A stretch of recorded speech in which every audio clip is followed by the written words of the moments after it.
आज हम लोग डिस्कस करेंगे सांप या स्नेक्स के बारे में जो क्लास रेप्टिलिया में है।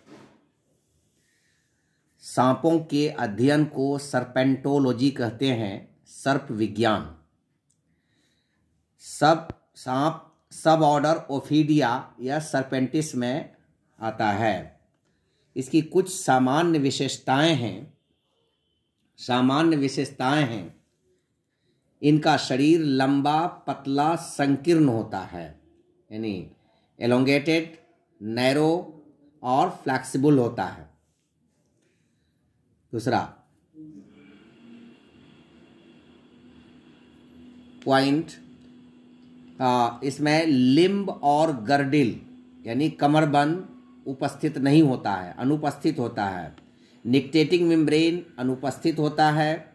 वेस्टिजियल हाइंड लिम्ब और पेक्टोरल गर्डिल मौजूद है, जिसमें ये बुआ और अजगर, पाइथन, बोआ साइंटिफिक नेम है BOA,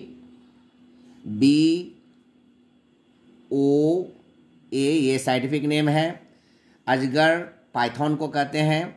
ये दोनों सांप में वेस्टिजियल हाइंड लिम्ब प्रेजेंट पाया जाता है और पेक्टोरल गर्डिल।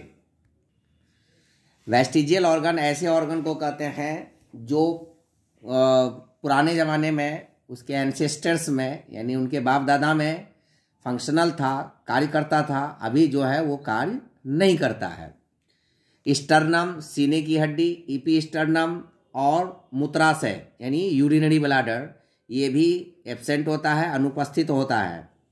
आई लीड्स अचल होता है यानी इमूवेबल होता है, जो मूव नहीं करता है। टिम्पेनम और टिम्पेनिक कैविटी, जो गुहा मतलब कैविटी, अनुपस्थित होता है। स्केल अगर छोटा हो और आपस में एक दूसरे को ओवरलैप करता हो तो उसको स्केल कहते हैं। जैसे ये स्केल है, छोटा है साइज में, ये दूसरा स्केल है, ये तीसरा स्केल है, इस तरह से ये चौथा स्केल है, तो एक दूसरे को ओवरलैप करता है। तो ऐसे छोटे छोटे स्केल को स्केल कहते हैं। लेकिन अगर यही स्केल बड़ा है और सिर्फ किनारे किनारे को टच करता है, सिर्फ किनारे किनारे को टच करता है, तो उसको हम शील्ड कहते हैं। उसको हम क्या कहते हैं? शील्ड कहते हैं। मैग्जीली कहते हैं अपर जॉ को। पैलेटाइन यानी जॉ के तालू को, पेटियों को स्वतंत्र रूप से चल रहे हैं यानी चलता है। ये आपस में फ्लैक्सिबल होता है। मैग्जीली, पैलेटाइन, पेटियां, जिसकी वजह से मुंह बड़ा हो जाता है और वो अपने से ज़्यादा बड़ी चीज़ों को निगल सकता है। बाएं फेफड़े छोटे होते हैं यानी लेफ्ट लंग्स जो है वो छोटा होता है। मुंह और ग्रसनी अपने शिकार को अधिक से अधिक निगलने के लिए अत्यधिक दूरस्थ होते हैं। ग्रसनी यानी फैरिंग्स।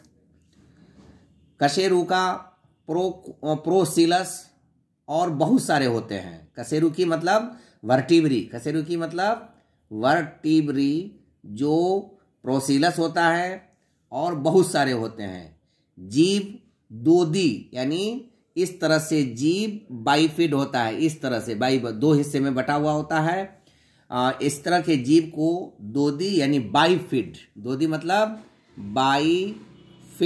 बाइफिड लंबी और अव्यावहारिक होती है, यानी जो पीछे की तरफ रिट्रैक्टाइल करके खींच करके अंदर करते हैं।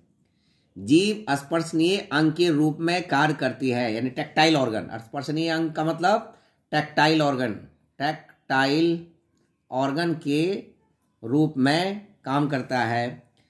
दौरान कई बार मोल्टिंग या एक्डाइसिस, मोल्टिंग कहते हैं, जैसे बॉडी से स्केल को एक खास पीरियड में छोड़ देना। मोल्टिंग कहते हैं जब एक खास पीरियड के बाद, पीरियोडिकली, एक खास वर्ग अंतराल में अपने अपर स्केल को वो शेड ऑफ कर देता है, गिरा देता है। अक्सर देखे होंगे कि सांप का जो एक वाइट कलर का लेयर छूटा हुआ रहता है, उसी को मोल्टिंग और एक्डाइसिस कहते हैं। उसको केचवी भी कहते हैं कॉमन लैंग्वेज में। तो इसी प्रोसेस को हम मोल्टिंग और एक्डाइसिस कहते हैं। ये एक इम्पॉर्टेंट फेनोमेनन है। वर्टिब्री को केवल 2 प्रकार में बांटा गया है, एक कॉडल CAUDAL कॉडल, दूसरा प्री कॉडल। दूसरा क्या है? Pre caudal. सिर्फ 2 पार्ट में बांटा गया है। प्री कॉडल कशेरुकी यानी vertebrae, pre caudal not pre cardial, pre caudal vertebrae में रिब्स होता है एटलस को छोड़कर, एटलस वर्टिब्री को छोड़कर बाकी सभी वर्टिब्री में, प्री कॉडल वर्टिब्री में रिब्स होता है। और यूजुअली आमतौर से सामान्यतः जीवित सांपों में, लिविंग स्नेक्स में ज़्यादातर जो है नॉन पॉइजनस, गैर विषैला या जहरहीन होता है।